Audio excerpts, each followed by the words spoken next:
All right, so shoulder and arm today, we're focusing on movers of the glenohumeral joint and also some scapular movers. And the first thing that I want all of you to notice is the position of Chelsea's shoulder relative to the table. Where is it? Yeah, it's in the air. That's right. It's off the table by about this much.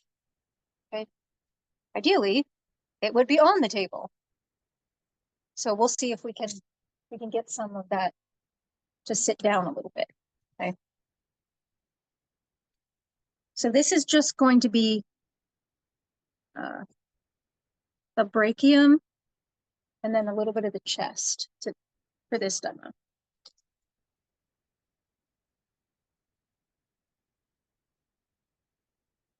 We are going to start with our Swedish though,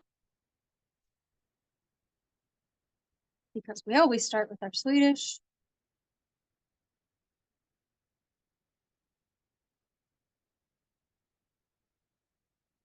And remember, the Swedish is assessment as well. Coming up around the deltoid.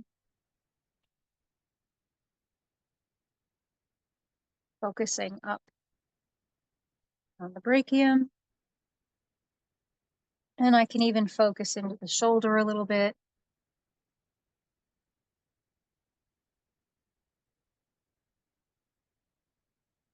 Remember, one of our principles is working broad to specific.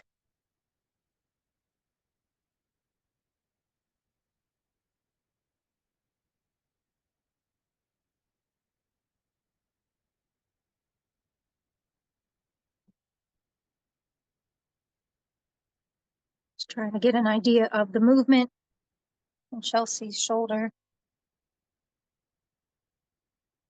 Now you will see me controlling her arm this entire time. Because otherwise, what happens when I push here? Ooh, oh, that yes, exactly. That happens. We don't want that to happen. So you control their limbs. All right, so we're going to focus in a little bit now on the pecs and you chilling. Oh, okay. Need a little more access here, but even so, if you have a client who has a large chest or the drape is kind of in your way, all you really need to do is set your other hand here. You can hold the drape in place with that hand. Okay, if you just make like a little C, and you can push some of that breast tissue out of the way so that you can work in this area without worrying about the drape moving and without worrying about injuring or touching breast tissue. Okay. Now that does mean that you are going to be working one-handed, but you know, you don't have a ton of space anyway, so it's fine. Okay. Whatever you feel comfortable with. The other option is that if you really need to get into the pec tissue, you need to get into pec minor, maybe, let's say, again, forward rolled shoulders. If they're not super comfortable with your hand being here, you can ask them to hold their breast tissue out of the way. Right, and that's how you do it. Ma'am, would you hold your breast tissue out of the way for me, please? She would just reach up and over and hold the drape down and hold it out of the way. Okay.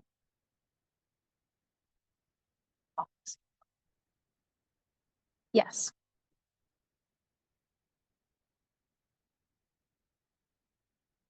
Okay.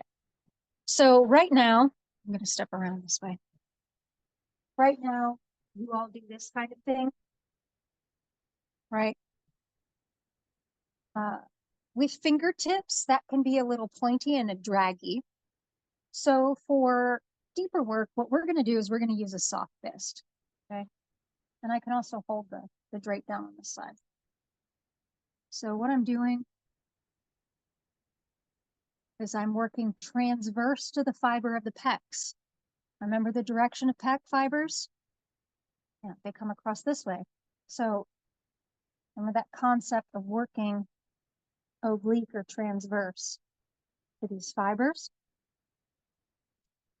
Not only am I warming them up with a soft fist, I'm also palpating. Seeing if there's anything I can feel in there, any adhesions that I might want to work on.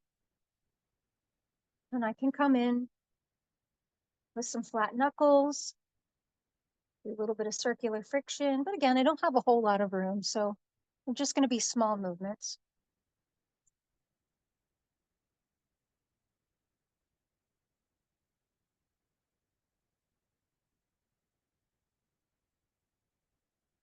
I can go with the tissue if I want to. I can work across the table if I want to. There's a lot of options here.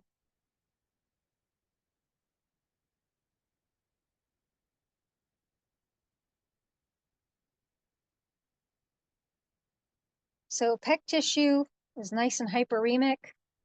It's kind of soft in here, but I really want to get to that pec minor. So to get to pec minor, I'm going to have her arm out to 90 degrees. Okay. And the only reason that I have it flexed is so that I can control it. Right? Technically, I don't really need it, but I want to make sure that I can control it. So I want to make sure too that, yeah. Okay. So pec minor, we know, is deep to pec major.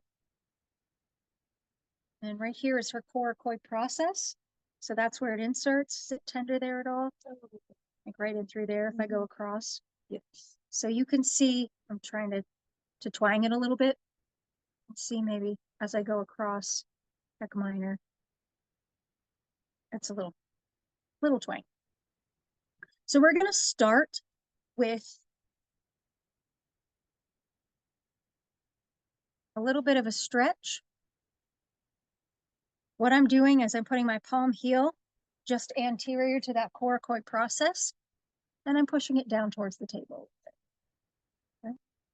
Just doing a little bit of a stretch. And I am bringing the arm along into external rotation, but I don't have to because this doesn't actually do anything for the scapula. But it makes me feel like my other hand's doing something. Ooh, that was good. Okay. Now I'm going to stretch out pec minor or pec major, but I'm going to do a pin and stretch. It's the exact same position, but this time I do need to move the humerus. So pin, same spot, lift the arm with pressure here, bringing her arm down towards the table. It's just static pressure. Then I lift the pressure off to bring her arm back down. Okay, so let's see that again. Pressure, arm goes into extension here,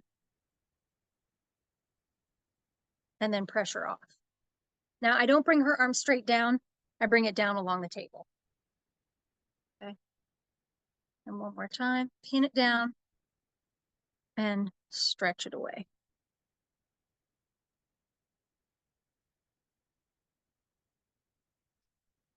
So those are two nice, yeah, see that softened up nicely already just with that little bit of work that we did here.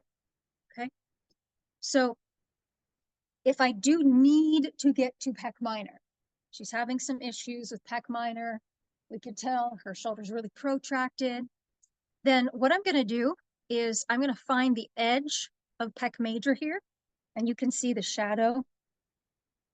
Right? And everybody, I tell you, these are your meat suspenders. Right? Right up in here. So you've got your meat suspenders on yourself. You know where those are? That's what we're going to be doing. So I want to find the edge of pec major. And then I'm going to place my thumb in just posterior to the edge of pec major here. I'm not in the axilla. I'm inferior to it. Okay. Then I'm going to take my thumb and just push towards her chin. And then my fingers are going to come down right on pec minor. And you see I have pec minor on both sides. And yes, pec major's in there too. Okay. Now this is a static hold, or if you don't have a ton of hand strength in here or you're slipping off, you can turn that into a little bit of a pin and stretch. But then you have to release it. Okay. Push towards the chin, clamp down a little bit, stretch away, and release it. And this would be how you do the trigger point for this too.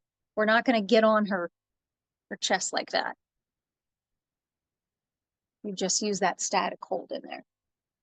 Just make sure that your thumb is flexed, because you don't want to be going in there like this. Because I have the hitchhiker thumbs. It's very easy for me to like just default to that. So I have to make sure that my thumbs are flexed as I push towards the chin and then clamp down. And again, you don't have to do this real hard. You'll be able to feel it. Okay. Want to go back in and retest the area. And she's still a little tight in there. How does that feel, Chelsea? It feels like it's relaxing a little bit. Not 100%. Yeah, not 100%. Yeah. It is softer than it was. So remember, therapeutic change has been achieved. Therefore, we're moving on. So I don't want to take 45 minutes. Okay. So part of this forward shoulder package is anterior deltoid. So in Swedish, you did this kind of thing, right? Where you took, look surprised, where you took the deltoid and rolled it. Well, we're adding a little bit of range of motion to it. Okay. So what we're doing is we're taking our palm heel and we're on the edge of anterior deltoid here. And we're taking that palm heel and we're pushing towards the table and towards our fingers. Yeah. So my fingers are here. I'm not shoving it towards the table because that's pinchy. My fingers are on posterior deltoid. My palm heel is on anterior deltoid, and I'm pushing the two together as I roll the shoulder into external rotation. Okay. Mm-hmm.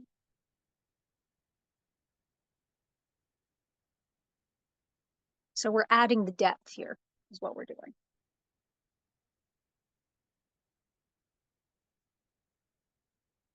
Okay. Mm-hmm. So if I want to work more on deltoid, I will probably put it in this position so I can get more of the fibers, either anterior, middle. Posterior will have to wait until I turn her over. But remember, I'm not going deep up through here, right? There's nothing here.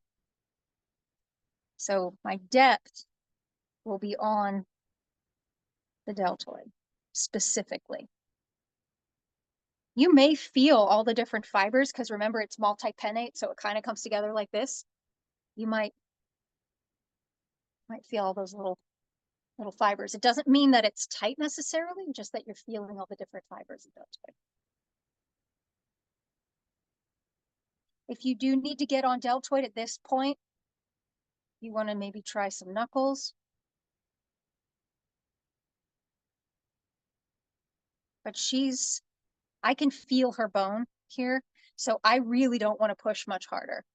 Like this is not an area that we're going to go real deep in.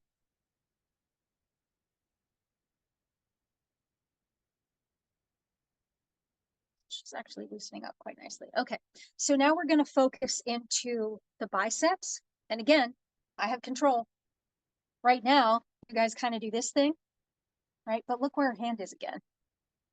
You know, if I don't have control over that, I don't know, I'm going to have to stand like this so that I don't get hit by it. So what I'm going to do is grab it.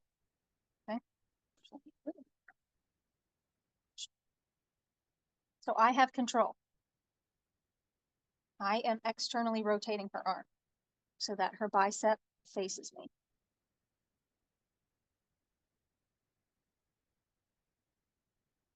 And I can switch hands if I like. And I do. do some circular friction with my palm heel, but again, I have control. Is that okay, Chelsea? Realized I use a little more pressure than I meant to at that moment because I'm using my body weight.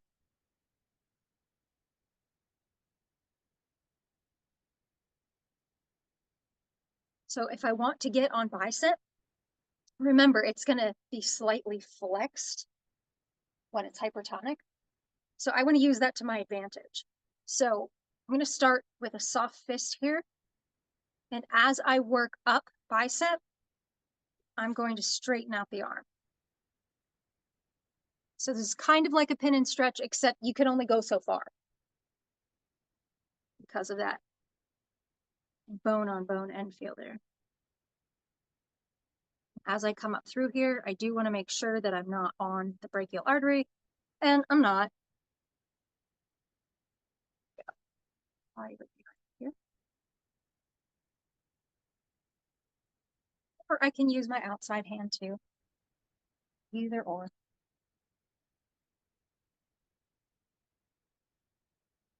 Right in there, she's a little tight. So that Chelsea, is that tender? Right in there. Okay. So we can use all the things that you know. Okay. Now a lot of you like the friction. You do that. You can use some of that like really specific friction.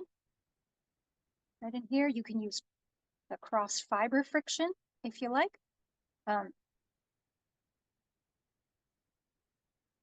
Seen a lot of you use the knuckle friction, that's fine. But if you need to get in there specifically, this is a smaller area, so we need smaller tools. So we need knuckles here. And if I'm going to use knuckles, I don't want to start her in that fully lengthened position. I actually want to start with a little bit of slack in the muscle because I don't want to hurt her. This is a really tight area. Is that pressure okay? And then I'll just slowly extend her arm. But I'm not adding any more pressure. Is that okay? Does that refer pain in you? That's pretty good. Okay, so it's pretty tender just right in there. I'll do that again. Now remember, you do have the bicipital tendon here as well, so I'm starting on the muscle belly, not on the tendon.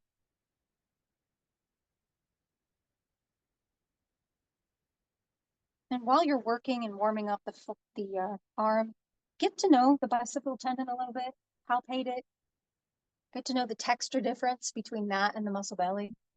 If there is no textural difference, then that person needs some more.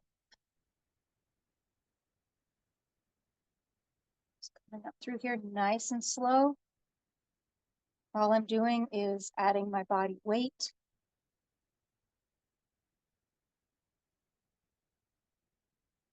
Straighten up.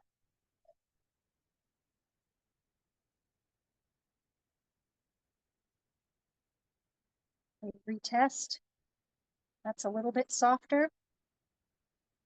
Now, if this was an upper body session, I may come back in and I may work brachialis more specifically. So I move bicep out of the way.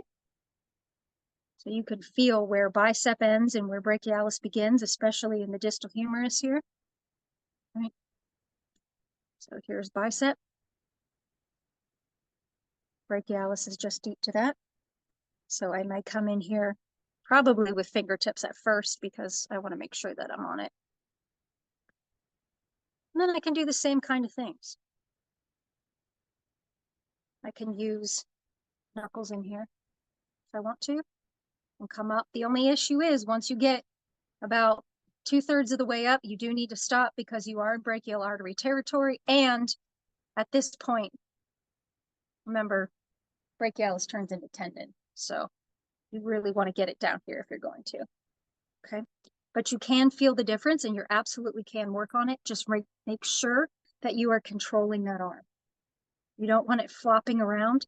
That's uncomfortable. Right? I could feel it right there, especially when I move the arm around a little bit. Okay.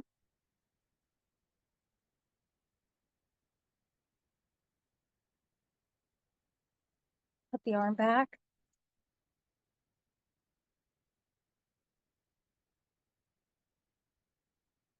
Work specific back out to broad.